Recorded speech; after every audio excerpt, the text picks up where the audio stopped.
Hello everyone! Pupunta pala kami ngayon sa Gorodo Ramen. Diyan lang sa amin, malapit, sa Pitwason Boulevard, Cubao. Ang outfit namin ngayon is nakapantulog. Ewan ko ba ito yung naisip ng ate ko? Pero yung isang pamangkin ko si Joy, ayaw niya magsuot ng pantulog. Ewan ko ba nababado yan ata. Then ayan, tatawid na kami. Naisip namin maglakad na lang kasi malapit lang din naman kaysa sumakay. Exercise din. Yan, lakad-lakad, kwentuhan. Then after 10 minutes, nakarating na rin kami sa Gorodo Ramen. Yan, tatawid kami. Near siya sa Metro Gasoline Station. Habang naghahanap ng upuan, nag-order na din yung ate ko. Pero alam nyo ba, ang dami hindi available na mga products nila.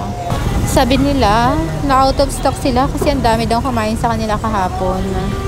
So no choice kami, kumain pa rin kami. Then, yung mga in-order pala namin is Tantanem Ramen, Sashimen Ramen, and Narato Ramen. Yung pagpunta namin dito, hindi available yung 200 pesos nila na Anli Ramen. I mean, Anli Noodles. So, no choice kami. Kumain pa rin naman kami kasi sayang din naman yung pinunta namin. Yung ramen nila, medyo may pagkamahal. Kasi yung Tantanem is 210. Tapos yung Sashimen is 365. Yung Narato Ramen naman is nagkakalaga ng 305. Pero Anli Noodles pa rin naman sila. Pero yung presyo nga lang nila, hindi 200. Kasi nga naubos na. Pero ang sabi sa akin, bukas daw, baka daw magkaroon ng 200 na Anli Noodles. Pero hindi pa yun sure Pero sayang naman, kung babalik pa kami bukas, nandito na rin naman kami, diba? Then habang ilang 15 to 20 minutes, dumating na din yung order namin. Yan, nag-order din kami ng sashibon at saka wagyu cubes. Then tonkatsu. Para naman yan sa pamangkin kong si Joy Joy. Yung sashibon, wagyu cubes at saka yung tonkatsu, yan yung mga favorite ng pamangkin ko. Sarap na sarap sila dyan. Then mga ilang minutes, nag-add kami ng noodles kasi Anli Noodles naman.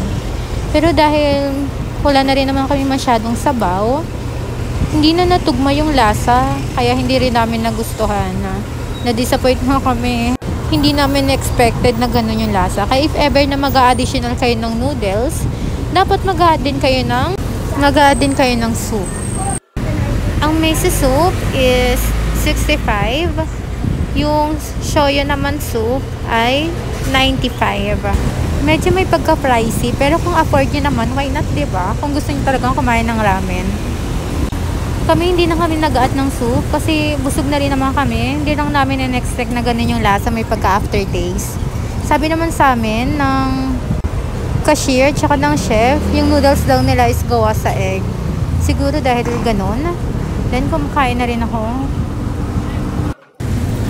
Nagtagal kami dito ng 1 hour. Kasi ang tagal kumain ng mga pamangkin ko. Then nagpahinga din kami ng mga ilang oras tapos na kaming kumain.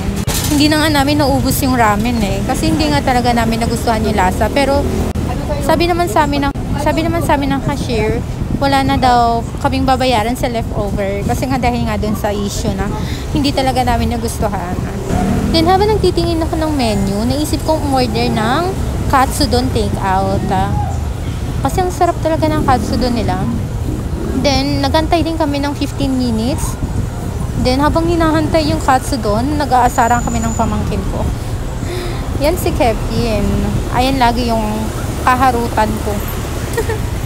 Para lang kami magka-age, no? Ang bata ko kasing tingnan, char. Yan, punas-punas ang lamesa kasi ang kalat.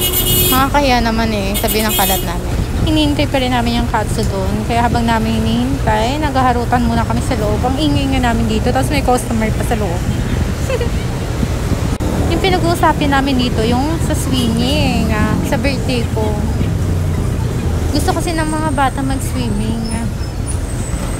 Pagdating talaga sa swimming, hyper yung mga pamangkin ko Akalain mo yun, umaga hanggang gabi na sa baba, nakababad sila sa swimming pool. Hindi man lang umaalis kahit kulugot na yung ang kamay nila. Wala lang, naalala ko lang yung nakaraang taon na din, 2 years ago, na nag-swimming kami nung nakaraang birthday ko. Hindi talaga sila umaling sa swimming pool kahit sobrang lamig na. Kaya nakapag-decide ako sa birthday ko this November, mag-swimming kami. para din sa kanila. Kasi lagi nilang sinasabi sa akin na gusto nilang mag-swimming. Dito naman nag-aasaran kami ng pamangkin ko. Sabi ko, hindi kami magsiswimming hanggat hindi siya sumasayaw. Ayun, sasayaw siya para daw makapag-swimming. Ayun, sumayaw siya. Then after 15 minutes, na-receive na rin namin yung katsudon. Then lumabas na din kami. Yan, naglalakad na kami pa uwi sa aming bahay. Dyan sa health center, Pitwason. Habang naglalakad kami dyan, madami kami nakitang kainan. Ito naman ang ate ko. Ewan ko, parang hindi nabusog sa kinain namin. Yun pala, nagtitingin-tingin siya. Baka daw gusto ko ng buffet sa next na event or yung pag may mga kaarawan. Diyan kami kukuha. Habang naglalakad kami, pumasok kami sa 7-Eleven. Ewan ko ba, si Jojo kasi gusto niya ng lasagna. Ang kaso walang available na lasagna sa 7-Eleven. Bawal pa lang mag-picture o mag-take ng video dito sa 7-Eleven. Kaya pinatay ko din. Then pagkalabas, nag-video pa rin naman ako. So nagmamadali na din kaming umuwi kasi yung ate ko masakit na daw yung tiyan niya. Tinatawag na siya ng kalikasan. Natatawa pa nga kami dyan kasi ang lakas ng boses niya, narinig siya ng guard. Ewan ko ba, pag kumakain talaga ako ng mga noodles, sumasakit ang tiyan ko. Hindi ko maintindihan. After 5 minutes, nakauwi na din kami sa bahay. Then ako yung dumaretso sa CR.